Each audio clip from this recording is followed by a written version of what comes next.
Bueno, yo soy Juan Onofre Barbato, vivo en Buenos Aires. Igual soy nacido y criado en la Patagonia, en Río Negro y Neuquén, y trabajo principalmente como director y coreógrafo de obras, por un lado, pero también de proyectos que no son obras escénicas. A veces son, no sé, organizaciones entre coreógrafos, coreógrafas, y también dirijo una sala de teatro con mi compañera y con un equipo de personas que trabajamos ahí. Así que bueno, estoy muy vinculado a las artes escénicas y al cine desde el pensamiento coreográfico.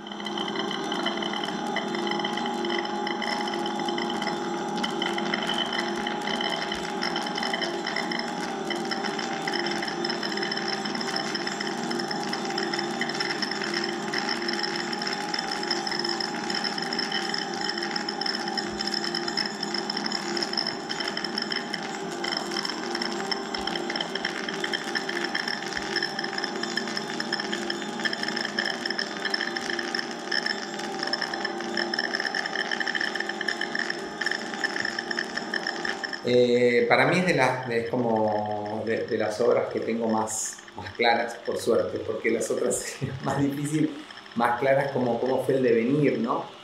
Esto fue creado íntegramente por el grupo Kilómetro 29, que actualmente no existe más como grupo, que veníamos de una experiencia anterior que se llamaba Los Posibles. Y les tengo que explicar algunas cositas como para darle marco a esto.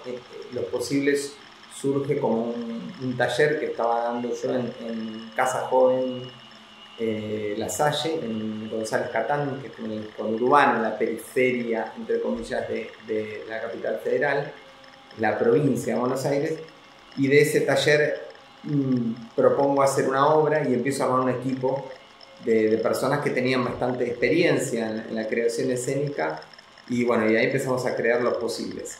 Los Posibles también se hizo película, se estrenó en un teatro muy grande y fue creada básicamente en conjunto con jóvenes que participaban en este centro de día, que es un espacio que albergaba adolescencias de entre 15 y 19 años que pasaban el día ahí en situaciones muy complejas, digamos, en el ámbito del institucional, y eran alojadas en ese horario diurno, y yo daba talleres ahí.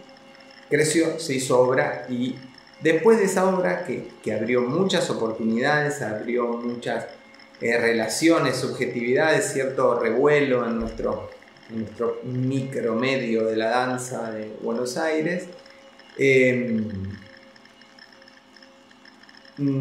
Como grupo, éramos unas 12 personas, nos dimos cuenta que estábamos para empezar una creación nueva que no estuviera tan ligada a las urgencias de esta primera creación. Esta primera creación fue hecha realmente con urgencias muy básicas, desde lo alimenticio de los pibes que estaban trabajando con nosotros, desde cuestiones de producciones muy básicas. Eso empezaba a ordenarse, y también cuestiones de lenguaje. Yo había estado como planteando una coreografía en función de lo que esos cuerpos tenían muy próximo, muy urgente para comunicar, que era muchísimo por otro lado.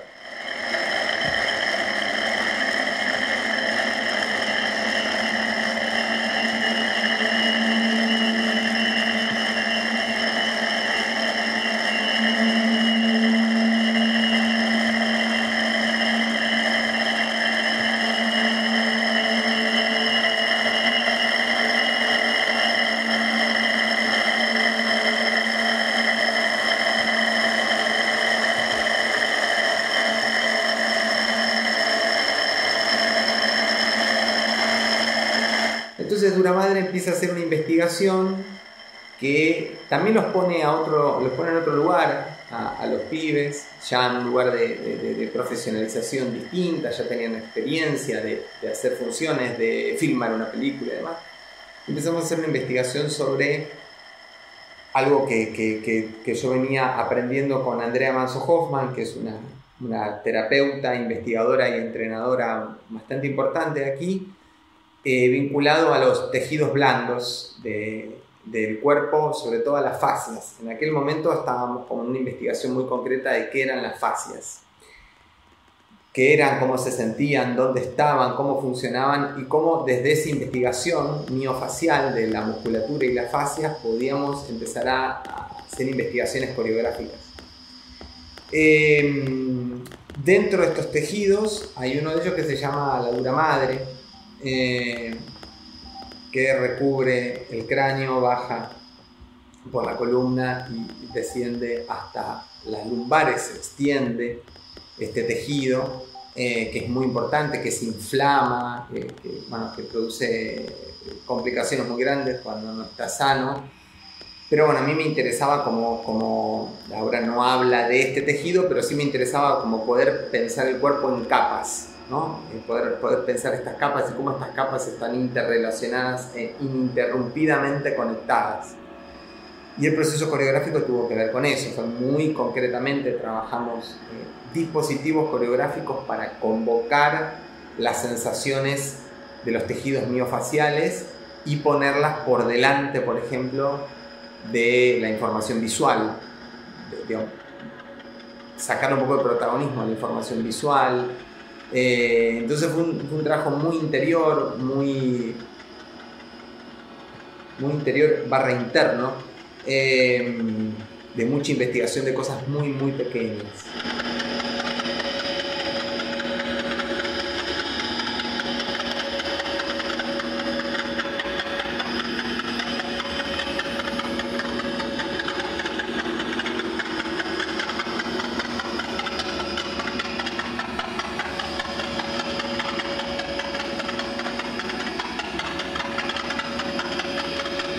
El límite entre la situación de la formación, el taller y la creación es un límite siempre complejo.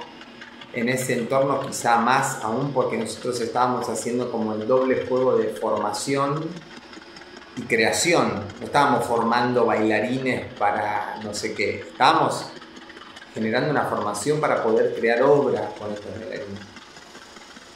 A su vez,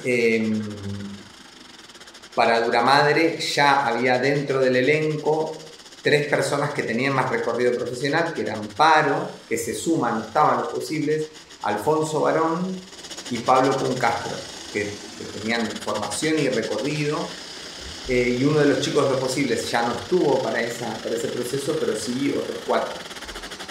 Entonces, creo que había una ecualización como compleja. Yo creo que la experiencia era de una potencia tan alta que no había mucho la situación de, bueno, yo te enseño, vos aprendés, ¿no? Había una relación con el conocimiento y con la experiencia realmente mucho más compleja, me parece, más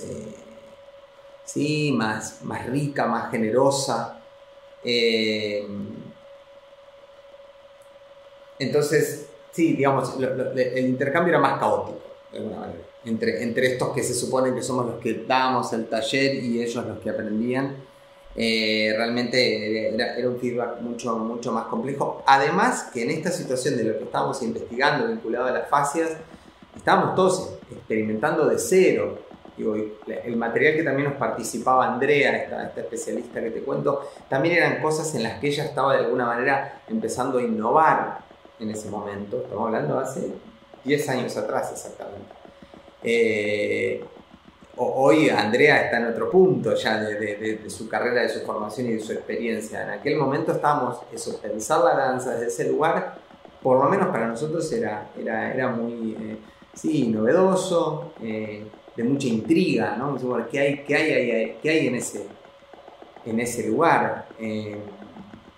Así que creo que eso nos nivelaba, ¿no? La intriga, la duda, la experiencia de lo desconocido era algo que hacía que estuviéramos todos como, bueno, enganchados en esa.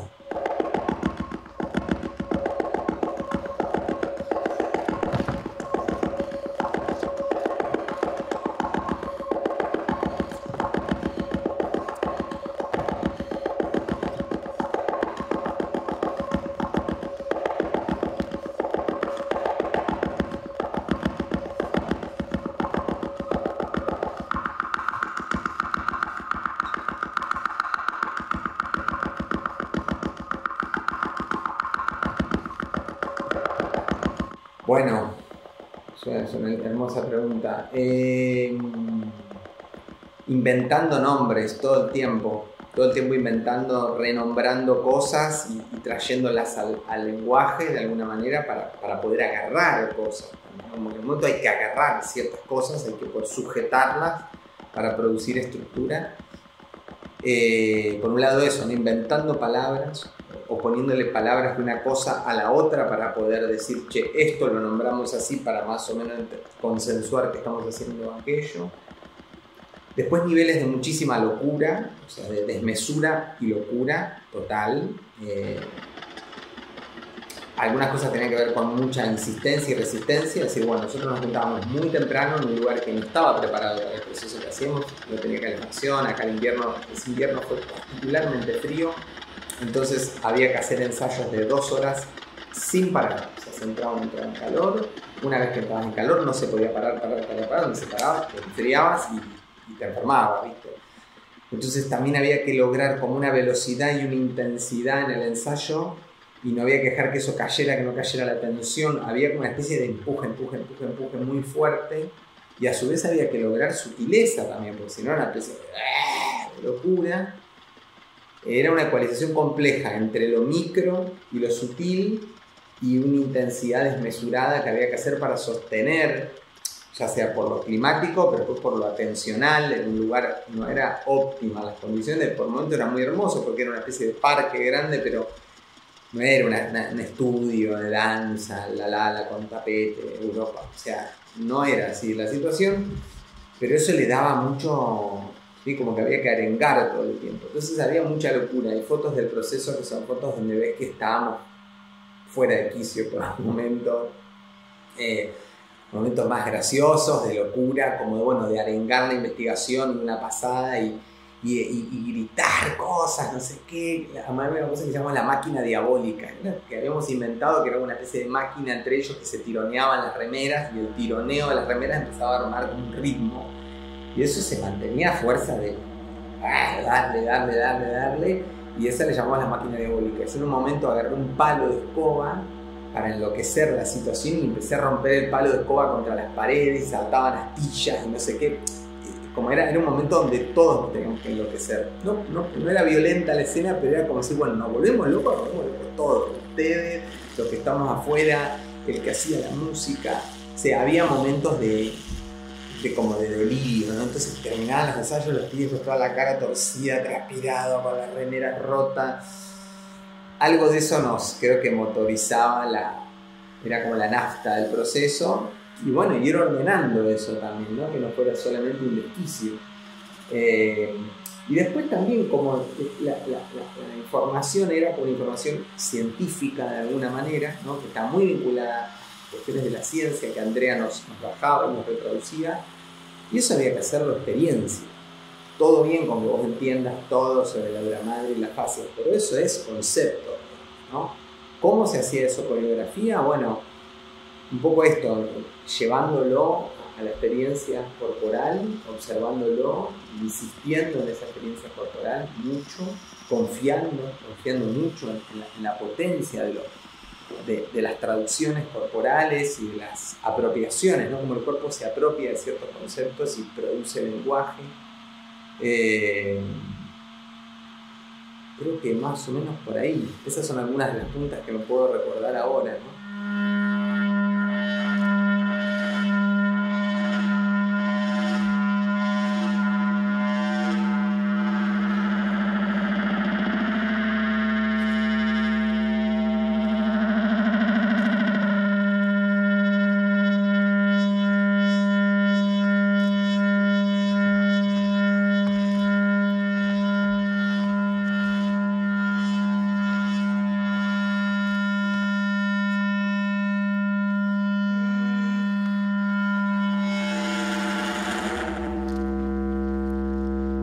La presencia del músico,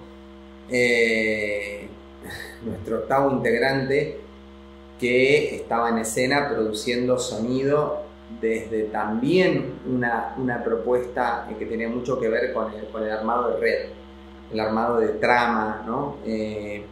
como de alguna manera, nuestra idea no era representar con esos cuerpos lo que pasa con las fascias dentro del cuerpo, pero fue sucediendo que, como la fascia es una red ininterrumpida que está en todo el cuerpo, y que arma todo este tejido continuo, empezó a pasar que las relaciones entre bailarines eran relaciones de trama, de red, donde lo que pasaba uno afectaba al resto, y el sonido, como eran todos acoples, Nicolás estaba trabajando con algo que tiene que ver con la captación de frecuencias que están afuera y que modifican el sonido. Entonces él tenía, bueno, un sistema de acoples que se manejaban con sus manos, que era muy inestable y muy radical, porque un acople mal manejado te rompe la cabeza. Entonces todo era como una red de relaciones dinámica, cambiante, de proximidades y de una espacialización constante, y el sonido también. De hecho, las escenas donde él entraba a escena, cambiaba el sonido muchísimo, porque los cuerpos cambiaban las frecuencias que captaban sus micrófonos, entonces cambiaba la bola del sonido. Había momentos que era de mucho flujo y de mucho caos, ¿no? Creo que la obra para mí logró profundizar bastante en esa idea de crear un cuerpo común, de que ese cuerpo común se iba moviendo por distintas salas, pero lo sonoro era lo que terminaba de hacer que ese cuerpo común se pegara a la sala, se pegara a la platea, porque era muy fuerte la experiencia sonora que planteaba Nicolás.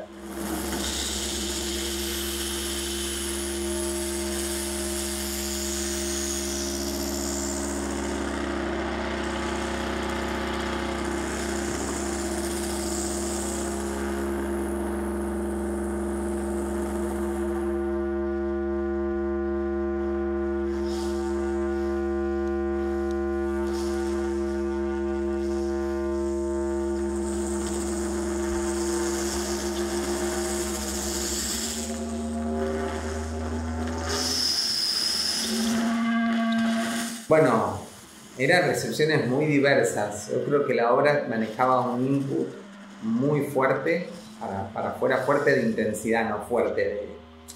Sí, de eso, de la intensidad de la obra era punzante, digamos, desde lo sonoro y desde el despliegue coreográfico y lo que pasaba en esos cuerpos, que era un trabajo de insistencia y resistencia, donde vos veías cuerpos como medio yendo al límite todo el tiempo, durante tiempo prolongado.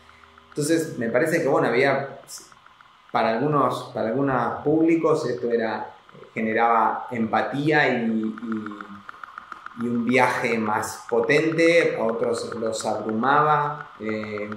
Creo que de alguna manera la experiencia en general incluía, no te expulsaba, digamos, pero tenía un riesgo de ser una obra que te podía expulsar por la intensidad. Entonces siempre desde afuera, que estábamos afuera, que eran Matías Sendón,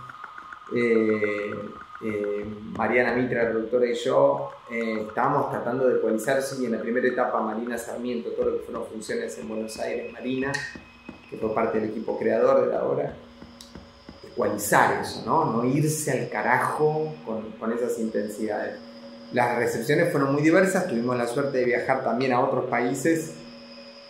Pensé que pasaba un poco esto, siempre, como ¿qué hago con esa urgencia que tienen y con esa potencia que tenía el grupo? También a veces pasaba.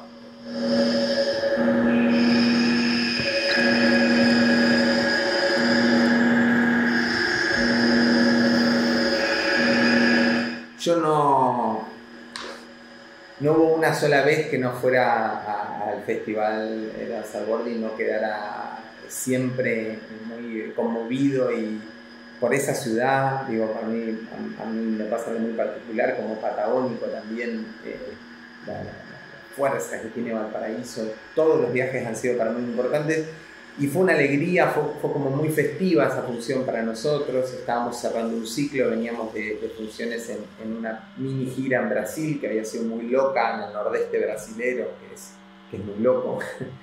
Llegamos a un pueblito que se llama Sobral, fue como un delirio eso, y de ahí fuimos a Chile. fue complejo llegar a Chile, no sé qué problemas que tuvimos con los pasajes, no me acuerdo, o sea, costó, pero luego llegamos a ese teatro que a mí me fascina, en la cárcel, que a mí me gusta muchísimo.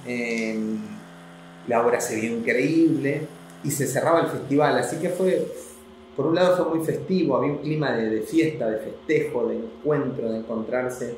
Siempre era muy lindo también ir con los chicos que iban por primera vez a algunos lugares, además de que era una fiesta el festival porque estaba terminando, y así que es una memoria muy linda de esa función y de una recepción muy buena del público. Allí sí recuerdo como un aplauso muy caluroso y muy como, no sé, como una empatía con el trabajo, particularmente la función de allá. En Valparaíso creo que había como una lectura del trabajo muy, muy próxima.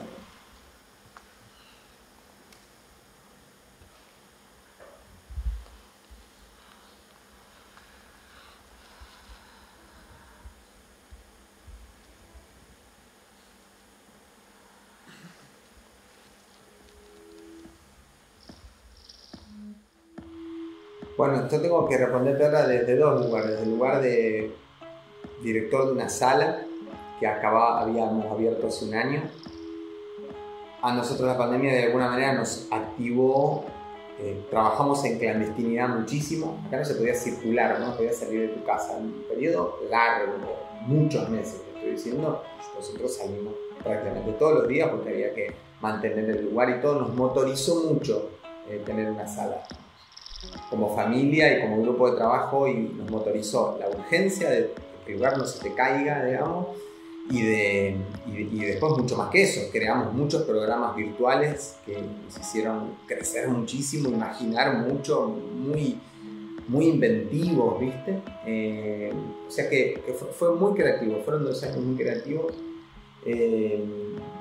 Eso es como desde la gestión, ¿no? Desde lo cultural, y también se armaron muchas redes entre artistas y espacios en Buenos Aires, crecieron mucho esas redes, se fortalecieron. Después como artista sí quedé más como, no sé qué hacer. Bueno, y estoy en ese estado, ahora mismo estoy como, bueno, listo. Por ahora no, como, está bien, digo, como artista trabajo como gestor, eso es un trabajo curatorial, creativo, sí, pero la creación de obra para mí quedó ahora momentáneamente suspendida. Y creo que tiene que ver con que, no sé, creo que no solo la pandemia, también, no sé, en el momento en el que yo me encuentro o con cómo me siento en este contexto, me ha dejado un poco pasmado, ¿no? Como no queriendo hacer cosas por inercia, ni hacer por hacer. Entonces, ahora mismo estoy como tranquilamente detenido.